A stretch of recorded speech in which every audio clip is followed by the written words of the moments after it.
I'm Wardrox, I'm the editor-in-chief of NegativeGamer.com, and I'd like to talk to you about DRM. These glasses make me look stupid. First things first, let's go over some facts. Well, this is a very, very, very complicated issue. No armchair game designer who sits there waxing poetic about whatever bullshit can fix this problem. It's very, very complicated. This video isn't going to solve it, but it's just going to give you some of my thoughts. Piracy is a problem. I know lots of people, there's lots of arguments about like how much of a problem, but it is a problem. Piracy is easy. It's as easy as going click, click, torrent, install. That's it. However, DRM for a paying customer usually isn't. DRM never positively impacts the paying customer.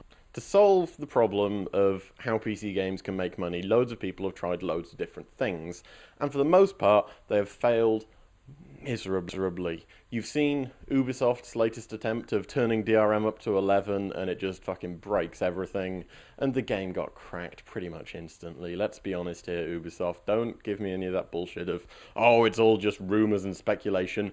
Everybody knows a friend of a friend who's playing it. I'm not, my laptop is shit. Though, going back to my previous point, which, considering this is a video and I'm editing it and I've got a green screen and all that bullshit, I probably should have made it a bit slicker, but fuck off. Can't be bothered, it's early morning. I downloaded and paid legally EA Store Mirror's Edge. You know why I haven't played it on PC? Because it comes with all this bullshit DRM that's not even that intrusive. I just have to install the stupid EA thing and then I have to log in with my EA account, and it's just like, fuck off, just do it on Steam. Just click play, I'm done. Anyway, what was I talking about? Okay, so the business models most people like try to use, the current business model of charge someone £1,000 for a PC game and put loads of DRM on, doesn't work. It's going to collapse. It's only ever going to get worse. And the big companies kind of need to realise this. Smaller companies have kind of already tweaked onto this.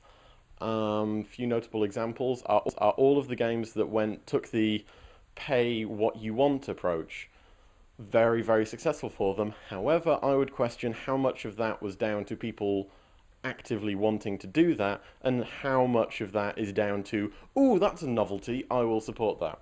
Or you could take the Torchlight approach, and this is my favourite approach, where you accept that piracy exists, but then you set your price really low, and you make it so people can pay you super easy. With Torchlight, you download the demo, and you can play it and play it and play it and play it and build up your character, and it's like got all this loot and it's awesome, and then you reach level 20 and it's like, oh, I have to pay. But you've got all your stuff, it's all cool, and you can just click one button, or maybe several buttons, I don't know, and you can carry on playing from where you left off. There's no installing things, there's no running something in the background, it just keeps going, and it's nice.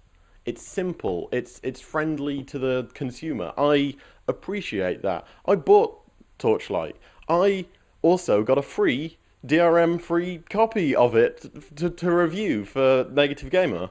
Yet I still went out and bought it for a friend. I gifted it via Steam. Oh, it's so convenient. I can just do this, and that's what you need to think about, big companies. It's not about you saving money, it's about convenience for the customer. Just look at Steam. Look at it. That, like, you guys, you big companies are trying to put extra DRM on there. There's no point. What do you gain out of that?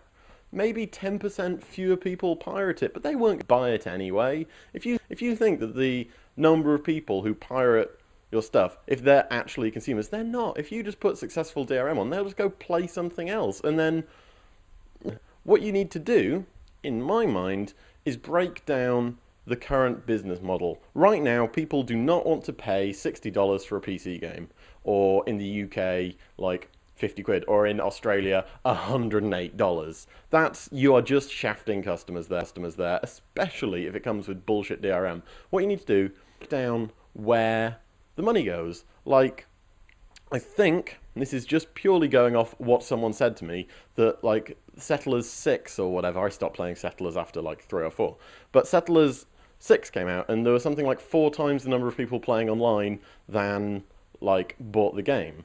Now, why not make the game cost, I don't know, 15 quid?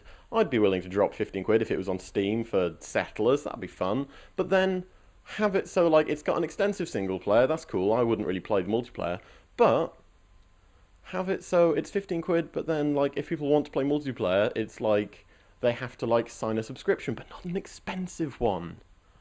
This is the thing, I'm basically saying, don't shaft the customer here. Like, DLC, Bioshock DLC, fuck you!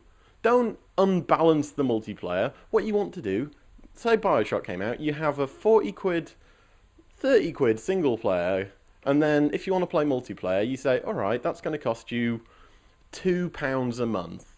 And lots of people will be like, ah, it's rubbish. And then some people are like, oh, it's not that much. And then they'll play. And then you don't even need to worry about DLC, because to play online, they have to do that. And then maybe make it so that it's got LAN play, so people can even play it offline if they want, so they can, you know, have a bit of a play around. But then if they want XP and, like, some online stat tracking, they can pay the extra. And you haven't really taken anything out of the game. You've just sort of shifted it around a bit to suit current customers. And I think that's the point I'm trying to get at, is that what customers want is changing, and you have to adapt your game to fit. And it is very complicated, but that's just my opinion, and I'm right.